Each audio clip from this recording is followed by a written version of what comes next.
G'day folks, and welcome to another CanSam video.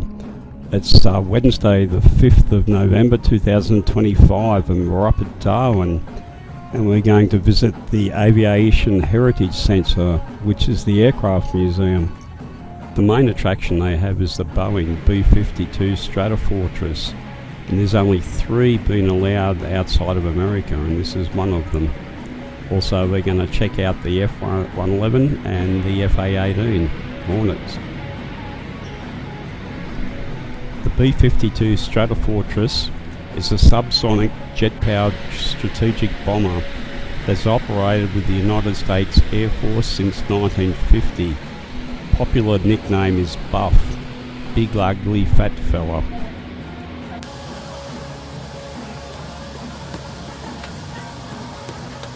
The origins for the B-52 bomber date to the US requirements for a post-World War II strategic bomber capable of carrying nuclear weapons and deploying from the continental United States bases.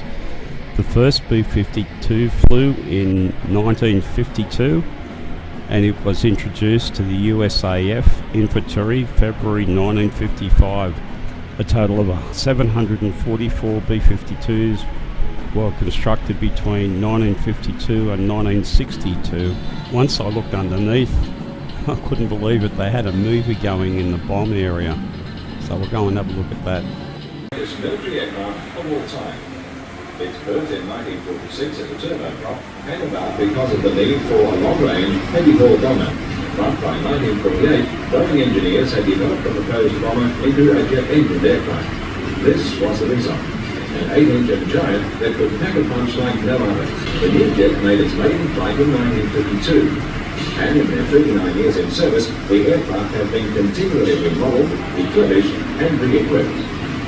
It wasn't long before they were nicknamed the Buff, short for big, ugly, fat fella. But beauty is in the eye of the beholder.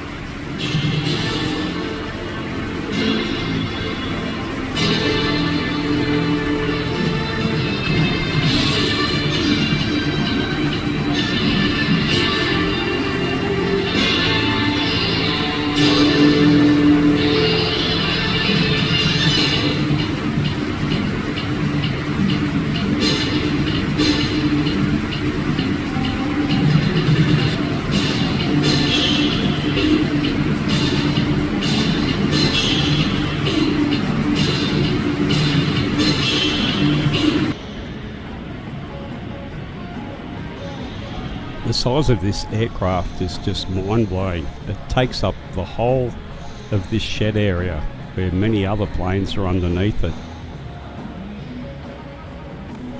And under this wing of the massive B-52 is a de Havilland DH-82 Tiger Moth, which is probably the smallest plane in the museum.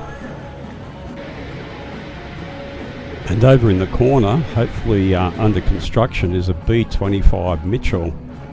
And this is the Hawkmouth one. This is the one that they was a ship killer. They added all these guns, 8 guns to the front of the nose. And it was a very lethal killing machine, being a fairly quick 2-engine prop plane. Served some great service with the Americans in World War II. We're looking at the de Havilland DH-104 Dove, which is a British airliner. It was quite successful and it was built in 1952.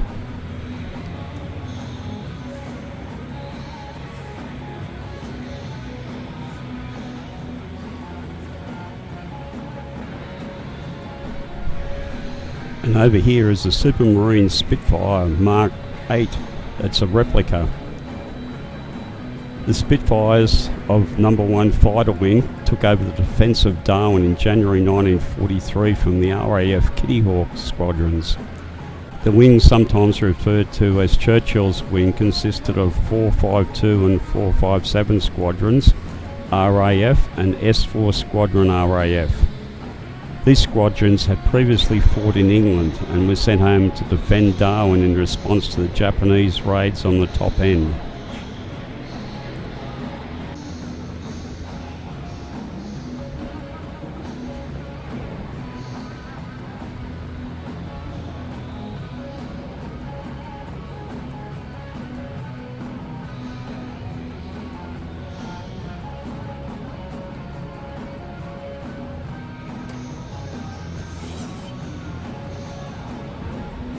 The museum had a lot of little cool models of designs of the planes, so that was interesting.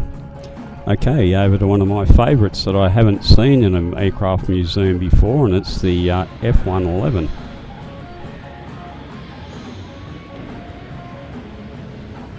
The General Dynamics F111 was a supersonic fighter and medium bomber combined. Also could carry nuclear armaments with it. With its variable swing wing design, it gave it optional performance of speed and agility.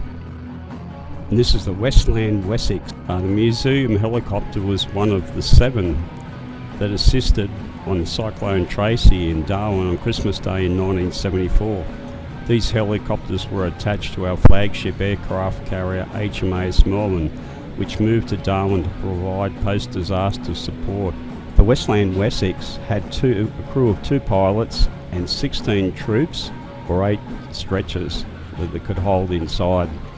Maximum speed was an almighty 213 kilometres an hour, with a cruising speed of 196 kilometres an hour.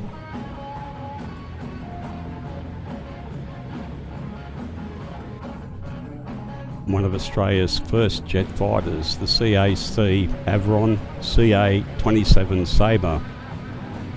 The first prototype, the designation CA-26, was flown in August 1953. Deliveries of the production aircraft, designated CA-27 Mk 30, came 1 year later and entered service with No. 75 Squadron in 1955.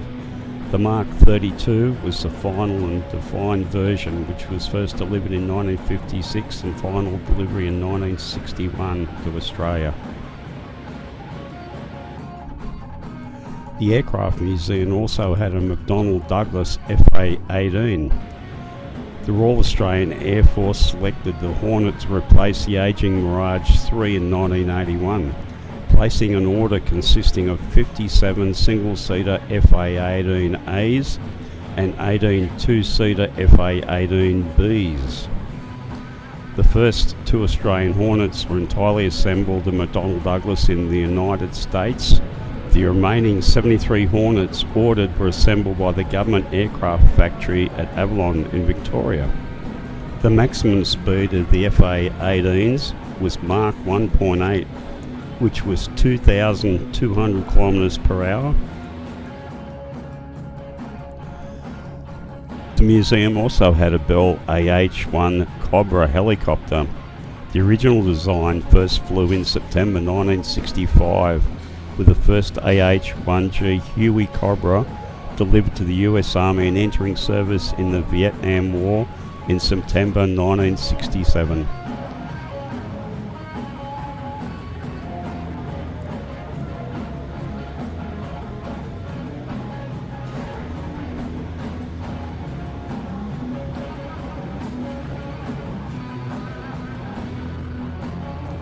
Outside on the tarmac, they had an Orion anti-submarine and surveillance aircraft. Further over, they had an old DC-3 that you could look at as well.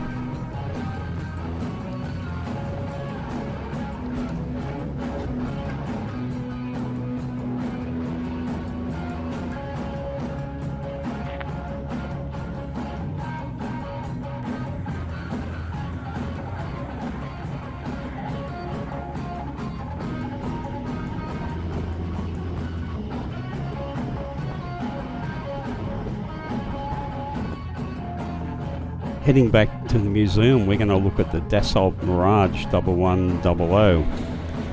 The Aircraft Research Development Unit, with acquisition of the FA-8 Hornet in 1985, the Mirage was phased out of service. 75 Squadron was the first equipped with the Mirage in 1966 and approximately was the last to operate it, while the Mirage was RAF retired from operations number were retained by the RAF as training aids.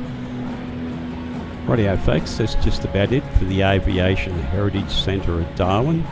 Anyway, until next time, I'll catch you all later.